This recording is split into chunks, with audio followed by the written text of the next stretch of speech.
Hello friends, I am Satish Lele.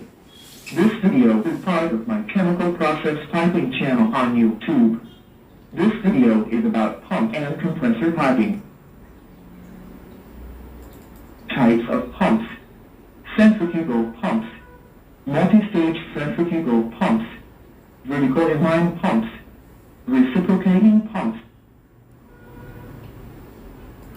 Types of pumps: it is rotary dynamic pump that uses rotating impeller to increase pressure of fluid. It is commonly used to move liquids through piping system. Fluid enters pump impeller along or near to rotating axis and is accelerated by impeller. Fluid flows radially outward into diffuser or valve chamber casing, from where it exits into downstream piping system. Multi-stage centrifugal pumps. It contains two or more impellers. Impellers may be mounted on same shaft or on different shafts. If higher pressure is required, impellers are connected in series. If higher flow is required, impellers are connected in parallel. Vertical inline pumps.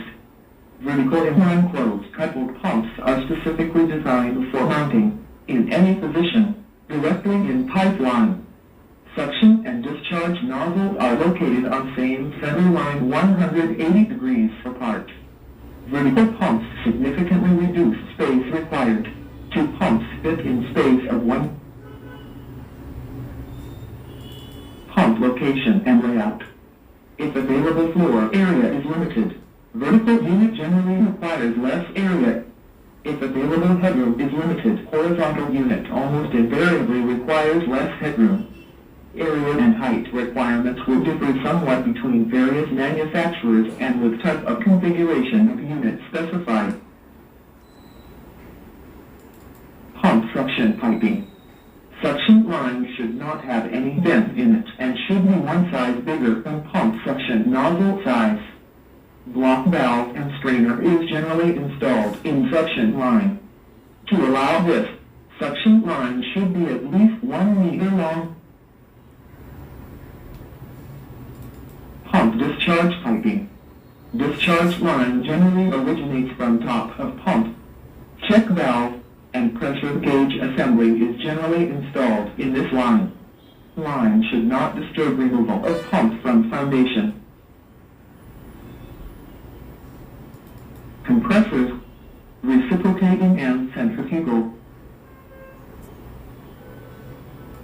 Reciprocating compressor piping. Locate reciprocating compressors in such a position so that suction and discharge lines that are subject to mechanical and acoustical vibration may be routed at grade and held down at points established by a stress and analog study of the system.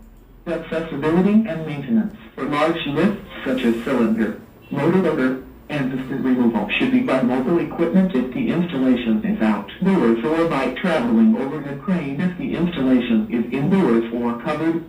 Access should be from grade or platform. Horizontal, straight line, reciprocating compressors should have access to cylinder valves.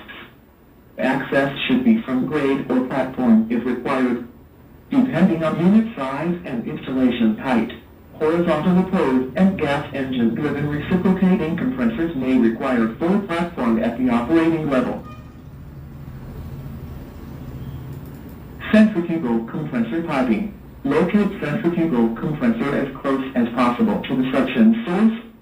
Top suction and discharge lines should either be routed to provide clearance for overhead maintenance requirements, or should be made up with removable spool pieces. Support piping so as to minimize dead load on compressor nozzles. The load should be within the recommended allowance of the compressor manufacturer. Centrifugal compressors should have full platform at operating level. Heavy parts such as upper inner casing and rotor should be accessible to mobile equipment. Review the equipment arrangement for access and operation. Locate lube and seal oil consoles adjacent to and as close as possible to the compressor. Oil return line from the compressor end driver should have a minimum slope of ½ inch per foot to the inlet connection reservoir. Pipe the reservoir, compressor bearing, and seal oil vents to a safe location at least 6 feet above operator head level. Thanks for learning. If you like this video, please give a like to my channel and subscribe it.